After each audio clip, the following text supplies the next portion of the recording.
How's it going, guys? Welcome back to the channel. I'm an avid herpetologist, back with another deck profile for you guys today. This is going to be my first live deck profile for the BT11 format, and we're going to be looking at a fan favorite, Justimon. Specifically, we're going to be doing my take on Justimon Security Control.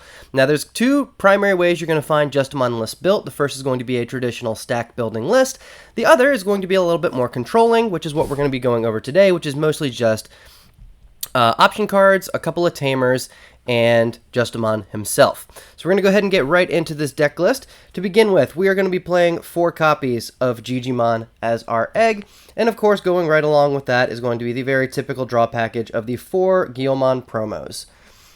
So this is the very standard draw package. If you want to be seeing very specific pieces, these cards are going to be one of the best ways to get there. Gigimon lets you draw a card whenever you attack with a Digimon with Guilmon or Growlmon in its name. Guilmon also, again, lets you draw a card on attack, so anytime you attack with this rookie, you'll be drawing 2 cards. So it basically helps to get your early plays set up, helps you dig for certain pieces that you might be looking for.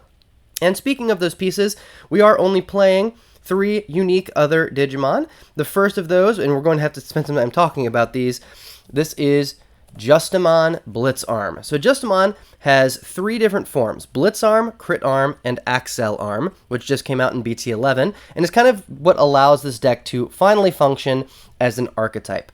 But this Justimon Blitz Arm is going to be one of the most vital pieces to the deck. It's kind of the base Justimon, if you will. So the way that this Justimon works, it is 12 to play, 11,000 DP, and 3 to Digivolve. Has a when Digivolving effect, where you can activate one of the following effects. You can either give him plus 2,000 DP, you can unsuspend, or you can delete one of your opponent's Digimon with a play cost 5 or less. Whenever Justimon Blitz Arm attacks once per turn, for each Tamer you have in play, you may also activate the when Digivolving effect again. So if I have 3 Tamers in play, for instance, on attack, I get to use any of those 3 abilities up to 3 times, and you can mix and match depending on how you want to play it. So typically what this is going to look like is either lots of removal, lots and lots of DP gain, and you'll usually throw that one unsuspend in there as well to get a little bit of extra aggression, or potentially try to end the game. Now by itself, this doesn't look super duper interesting. There's definitely some things to take note of here, but the things that really make this deck unique are going to be the other 2 forms. So the next one we're going to be looking at, we're playing 3 of, that is Justimon Crit Arm. Justimon Crit Arm is 11 to play, 11,000 DP, and 3 to Digivolve. However, you can also Digivolve it for 1, as long as the name being Digivolved onto contains Justimon. So you can Digivolve this onto another Crit Arm, onto a Blitz Arm, or onto an Accel Arm for a cost of 1, even though they are the same level. When Digivolving, by returning 1 card with Justimon in its name other than Justimon Crit Arm from the Digivolution sources to its owner's hand, you can delete one of your opponent's Digimon with a play cost 9 or less. It's actually a pretty high ceiling. Basically anything that is not a Mega is going to get hit by this, so it's a pretty nice form of removal. And then when attacking, if you have a Tamer in play, this Digimon may then Digivolve into a Digimon card with Justimon in its name other than Justimon Crit Arm for a cost of 2, ignoring its Digivolution requirements. So basically the play is you would Digivolve this from 1 onto one of your other Justimon. You get to delete something. Returning the other Justimon to your hand, you would then swing for a cost of 2. You can potentially Digivolve back into a Blitz Arm, use the on-Digivolve to unsuspend, and just kind of continue your plays from there. Now that's a very surface level play, and by itself would not be enough to really warrant a deck being built around this card. However, it's the last version of Justimon from BT11 that really makes this deck tick, and that is going to be the brand new Justimon Accel Arm, and we are definitely playing 4 copies of him. Now, Accel Arm is 12 to play, 12,000 DP, and 4 to Digivolve, but again, shares the ability to Digivolve for 1 as long as the name contains Justimon. When Digivolving, by returning a Digimon card with Justimon in its name other than Accel Arm from its Digivolution sources to your hand, you can give this card an extra security check and piercing for the rest of the turn. So, it also has a when attacking that again shares with Crit Arm, where if you attack, you can pay the 2 memory and Digivolve directly up into one of your other Justimons if you so choose. So, this is the real combo, I guess I would say, that this deck is built around. For every 1 memory, as long as you have a Justimon that is already in play, you can cycle your Accel Arm or Crit Arms and keep bouncing and returning the other to your hand. So if you have one of each of these and one of them is in play, you can, for instance, Digivolve 1 for Crit Arm on top of Accel Arm, pop something 9k or less. Then Accel Arm returns to your hand. For another 1 memory, you'll play the Accel arm on top of the crit arm, return the crit arm back to your hand, and give a security check +1 and piercing.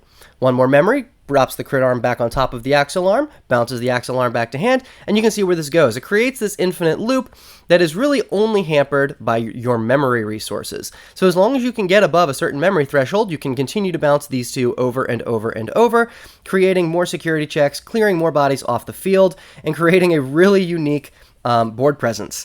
Then basically once you're done with looping these two and you're ready to go for your attack, you would then swing in, ideally digivolving into Justimon Blitz Arm, which would then give you an unsuspend, clearing lots of security because of the Accel arm triggers, getting you extra checks, potentially gaining DP from the Blitz arm. Like, you can start to see all of these effects kind of add up, and you want to cycle them over and over and over again. It's a very cool, very unique take on mega level plays.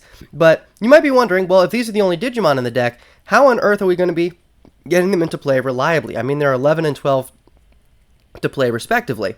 Well, that is where the first of our option cards comes in. This is Justice Kick. Justice Kick is the primary combo facilitator. This is what's going to let you get your megas into play without having to pass an insane amount of memory. Now, this option does cost 12, but you'll reduce that cost by 1 for every tamer that you have in play. Now, it's worth mentioning that does not mean specifically say black tamers. It is any tamer. So whatever tamers you have will reduce the cost to play this option by 1. The effect lets you play 1 card with Justimon in its name from your hand without paying its play cost, and if you do, delete one of your opponent's Digimon with a play cost less than or equal to the Digimon that you've played. So you basically delete something that costs 11 or 12, depending on which of the Justimon forms you play. It also has a security effect where you can play a black tamer card from your hand without paying its cost, and then add this card to your hand. So if these are in your security, never fear, you will be able to add these up and then be able to use them on the following turn. Not only is this going to cheat in a mega for an insanely cheap cost, and yes, that cost will get reduced by a significant amount, you also are going to have removal attached to that. So the controlling aspect of the deck is already inherently built into the combos. But we are playing lots more removal than that. To begin with our rest of our option cards, we are playing 2 copies of Ultimate Flare. Basically lets you de-digivolve 3 on one of your opponent's Digimon, and then wipe all of their Digimon with a play cost of 3 or less. Definitely good for getting rid of some pesky stacks, or at least tenderizing some potentially protected stacks. We are going to be playing 2 copies of a new option card, DG Dimension. Now this card is 8 to play, but you will reduce that cost by 1 as long as you have a black tamer in play. It also has a main ability to de-digivolve 1 on up to 3 of your opponent's Digimon. Then you can delete up to 3 of your opponent's Digimon with play cost 6 or less. So this is going to be good not only to help de-digivolve some pesky stacks, but it'll also be able to let you deal with board states trying to go wide and wipe you out early, being able to clear up to 3 bodies at once. Going into the really powerful option cards, we have Dark Gaia Force. We are playing a good split of both red and black, so hard casting this card should never be difficult for us. It is 8 to play, and lets you choose any number of your opponent's Digimon whose play cost adds up to 15 or less, and delete them. This is going to either let you deal with 1 very tall stack or several smaller bodies on the field. It's very diverse, it's very flexible, and also has a security effect where you can delete one of your opponent's Digimon, again, play cost 15 or less. It doesn't let you, split the damage, but will still basically function as a regular Gaia Force in a pinch. Speaking of regular Gaia Force, we are actually playing 3 copies of that regular Gaia Force. So this regular Gaia Force is extremely simple. It is 8 to play and just deletes any of your opponent's Digimon, sharing that same security effect. So even though Dark Gaia Force will deal with pretty much anything out there, there are some Digimon in the game, such as Reaper from the D-Reaper archetype, Death Exmon, that Dark Gaia Force cannot deal with, so regular Gaia Force is going to help us get over those particular bodies. We are also playing 2 copies of Crimson Blaze. Crimson Blaze is still a phenomenal removal option, no matter what archetype you are playing. It lets you reduce the cost to play Crimson Blaze by 1 for every Digimon your opponent has in play, and deletes all of your opponent's Digimon with 6,000 DP or less, while also making sure that your opponent cannot play Digimon by effects until the end of their next turn. So it's a very flexible, very powerful option card. We definitely want to have some copies of that. And wrapping up our option suit, we are playing 4 copies of Fireball.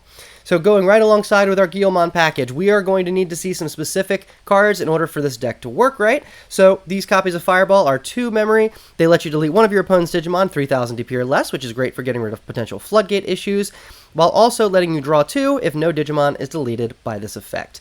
So this is a very, very potent control setup where your security is going to be very frightening for your opponent to swing into, and you have a very punishing late game if we are able to set up a nice, cheap Justice Kick, along with starting our loops with our Justimon. So very, very fun, very, very cool.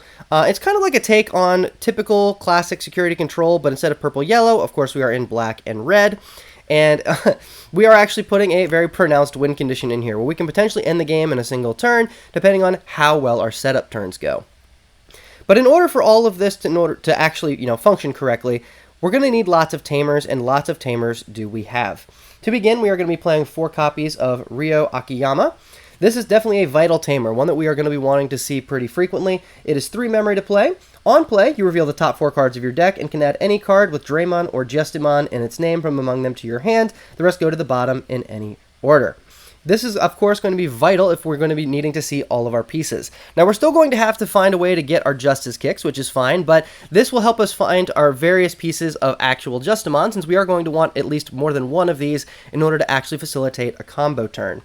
Ryo also has an effect where, when you attack with a black Digimon, you may suspend this Tamer to give that Digimon plus 1000 DP until the end of your opponent's turn. This is basically just there to make sure that we are able to swing in and not lose our stack on the first attack. It's very easy for this deck to go well above 15, if not even 20,000 DP, depending on, again, how much memory we're able to start our turn with. I've actually considered playing some copies of cards like Gravity Crush, just to help us get that little bit of extra memory, so we can swing into our Blitz Arm early, and get an extra swing in with him as well, but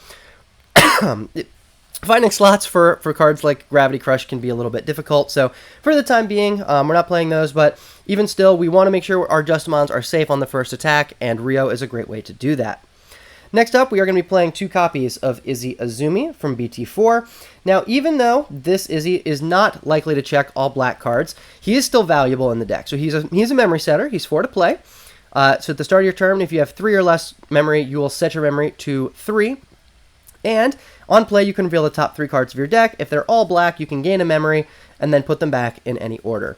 So even though it's not likely that we're going to be gaining that memory off the check, it is still super, super valuable to be able to rearrange our top cards. Whether that's to find either an extra Guilmon that we want to Digivolve into on the next turn, whether it's to find fireballs, particular types of removal that we need, or specific setup pieces.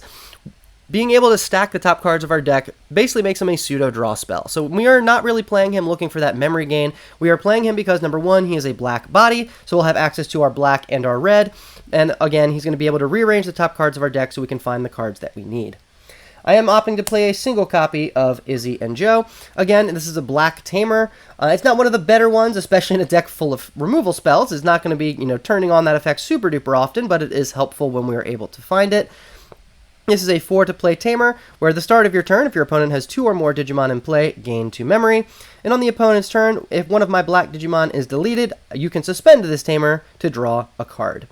So again, this is just there to be helping us get above 3 memory if possible. So if we have a memory setter in play, we want to be playing lots of effects that can help us get above that threshold. So that is going to be one of the primary ones. And the last black Tamer we are playing is 2 copies of Daigo Nishijima. So Daigo has a really interesting interaction with this deck. To begin with, all turns, when an opponent's Digimon becomes unsuspended during a main phase, you may suspend this Tamer to gain a memory. This is a very nice control effect for the plethora of decks that exist in the meta right now that are looking to unsuspend multiple times during their turn. This will ultimately tax them for a memory anytime they do that. So figure Bloom Hydra, All Force Vidramon. These are decks that are going to be able to get taxed by Daigo. And he also has a very surprisingly interesting effect, where on your turn, when one of your Digimon digivolves into a black level 6 Digimon, it can gain blocker until the end of your opponent's turn. So let's say that we're in a situation where we have no security, we are able to wipe our opponent's field, but they have something in the raising area. Anytime we are able to loop our Crit Arm, Accel Arm, or attack and Digivolve into Blitz Arm, we are able to activate Daigo's effect and give our stack blocker. So as long as we're able to establish that unsuspend effect, so let's say Accel Arm attacks, we pay 2, passing the turn, Digivolve into Blitz Arm. Blitz Arm can then activate its on Digivolve to unsuspend, and thanks to Daigo, we will now have a blocker to help us survive the raising area attack. This is a very niche effect, but it is one that I think is super, super valuable, and it's definitely going to be worth using a particular slot in this deck. Again, this is a black tamer. We want to make sure we've got plenty of black sources here, so we have access to our black option cards anytime that we need them. And most importantly, of course, we need to be able to cast our Justice Kick. So there we go. That's going to be the last of our black tamers there. We are also playing a single copy of Hiro Amanokawa, another memory setter, but this one's going to be in red, just in case we do need, again, a red source outside of our eggs. This will give us access to that. This, again, is a memory setter, so start of the turn, set your memory to 3, and on your turn, if you attack with a Digimon that has Gamemon in its name or is level 5 or higher, suspend this tamer to give plus 2000 DP. So, very similar to Ryo, this is going to help us survive our first swing when we're using our Justimon combo turn. Next up is a spice pick, one that I think plenty of Justimon decks have started to adopt, and I'm hoping more do because it is a super, super cool tech. That is going to be, of course, 4 copies of Mimi Tachikawa. Not only does Mimi help make all of our option cards cheaper, but in the case of our Justice Kick, she is actually making it cheaper by 2. 1, just by being on the board, is going to give us another tamer body that reduces the play cost of Justice Kick, and anytime you play an option card, you may suspend this tamer to gain, or excuse me, anytime any player plays an option card, suspend this tamer to gain 1 memory. So this is going to help reduce the cost of our Justice Kick very, very quickly. She has only 2 to play, so it's easy to get multiple copies of her on the board at once. And if you do, you're able to set up a brutal level of board control through all of our removal options and, of course, getting to our Justice Kicks as quickly as possible. The last 2 tamers we are playing, again, are going to be a tech choice on my part. That is 2 copies of Hina Kurihara. Now, Hina has an effect while in play. At the start of your turn, if an opponent has a Digimon in play, simply gain a memory. As I mentioned, we want to try to get above 3 or at least 2-3 as often as we can to facilitate some of our extra combos. Every 1 memory is going to be another loop we can do with our Justimon package. And Hina has one of the easiest to fulfill conditions just by having your opponent have a Digimon in play. So she is going to be the kind of last little tech option that kind of ties the rest of the archetype together. All in all, you can see this is a very unique list. It is a ton of fun. If you were looking, again, for something to kind of, maybe steal a couple wins at your locals, a security control list like this is definitely going to be very heavily anti-meta this coming format. With decks like All Force Vidramon, Black War Greymon X, Grandis, Metal Garurumon all still running around, having threats in your security that can potentially remove threats from the field is going to be super, super powerful, with the ability to answer back with a potential OTK as long as you can get enough setup within enough ample time. But yeah, that's going to about do it for this very quick and simple deck list. Thank you all once again for joining me on the channel. If you guys have any questions about Justimon or any of the other awesome archetypes coming out of BT11, feel free to comment down below. I would love to hear your guys' thoughts, and let me know if you guys have any of your own spicy tech cards that you'll be playing in your own Justimon lists. With that, thank you all again for joining me. I am an avid herpetologist. Hope you all have a great rest of your day, and I will see you all next time.